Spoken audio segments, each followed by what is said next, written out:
क्या आप एक ऐसी जगह पर जाने की हिम्मत करेंगे जहां पर हवाओं से इंसानों की नहीं बल्कि रूहों की चीखें गूंजती हैं? एक ऐसी जगह जहां विज्ञान के नियम नहीं बल्कि साक्षात बजरंगबली का कानून चलता है। इसे दुनिया मेहंदीपुर बालाजी कहती है। एक ऐसी दिव्य अदालत जहां अदृश्य शक्तियों को सजा दी जाती है। यहाँ जो दिखता है वो महज शुरुआत है। असली सच तो आपकी रूह कपा देगा। हजारों साल पहले यहाँ सिर्फ भयानक जंगल था। पुजारी गणेशपुरी जी को 3 रातों तक एक ही सपना आया। हनुमान जी का आदेश। जब वो जंगल के बीच पहुंचे तो देखा कि एक विशाल चट्टान खुद ब खुद फट गई है और फटकर 2 टुकड़ों में बट गई है।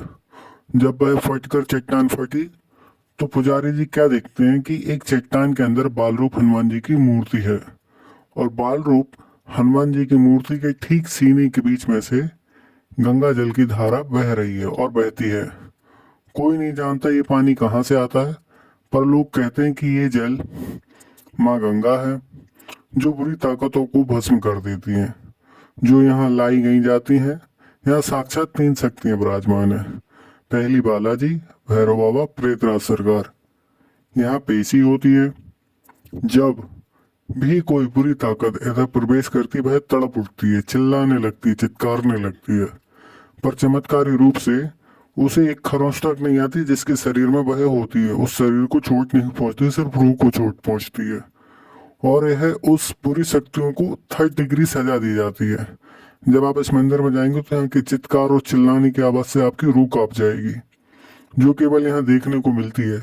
लेकिन सावधान, मेहंदीपुर जाने से पहले एक चेतावनी बरतें और बहुत बड़ी चेतावनी है। अब आप जान लीजिए यहाँ के नियम। मंदिर के बाहर कदम रखते कभी भी पीछे मुड़कर मत देखना। कहते हैं कि उस वक्त आपके पीछे हजारों ऐसी रूहें खड़ी होती हैं जिन्हें बालाजी ने शरीर से अलग किया होता है। वो बस एक मौके की तलाश में होती है कि आप एक बार पीछे मुड़कर देख लें तो वह आपके कंधों पर दोबारा बैठ जाए और कंधों पर सवार होकर आपके साथ चल दे। और सुनाई देता है, आसपास के लोग बोलते हैं कि आज भी रात के सन्नाटे में जब मंदिर के भारी कपाट बंद किए जाते हैं तो अंदर से जंजीरों के टकराने की आवाज और भारी कदमों की आवाज कुछ लोगों को सुनाई देती है। और उन्होंने अंधेरों में बिना चेहरों वाले सायों को मंदिर की छत पर बैठे हुए भी देखा है।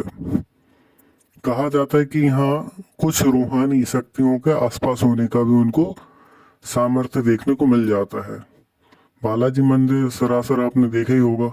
सबसे बड़ा सवाल तो यह है कि जो पानी की धारा मूर्ति की सीने से सदियों से बहती आ रही है, अगर वो किसी दिन रुक गई तो वो हजारों कैद रूहें आजाद होकर आपके साथ आ जाएंगी और आपके पीछे आ जाएंगी।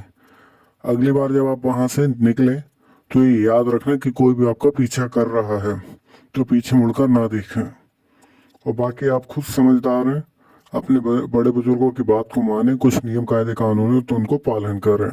अगर आप नई जनरेशन के तब भी इन चीज़ों पे बिलीव करें, क्योंकि कुछ चीज़ें आपको बिलीव करने के लिए नहीं होती, घटनाएं होती रहती हैं। तो बड़े बुजुर्गों का कहना माने और कमेंट में जय श्री बालाजी लिखना ना भूलें। और बाकी आपको इसी प्रकार की जानकारी और चाहिए तो मेरे चैनल को लाइक करें, सब्सक्राइब करें, शेयर करें। और कोई भी जानकारी के लिए आप कमेंट के माध्यम से मुझसे पूछ सकते हैं। इसी प्रकार हम हमारे भारत के और रहस्यमयी मंदिरों, चमत्कारी, विज्ञान से संबंधित जानकारी लाते रहेंगे। ये तो अभी हमारे बालाजी का एक मंदिर है। एक और गुजरात में ऐसे ही बालाजी का मंदिर है जिसमें कि भूत प्रेतों को सजा दी जाती है। धन्यवाद। इसी प्रकार की जानकारी के लिए बने रहे मेरे चैनल पर। Thank you so much.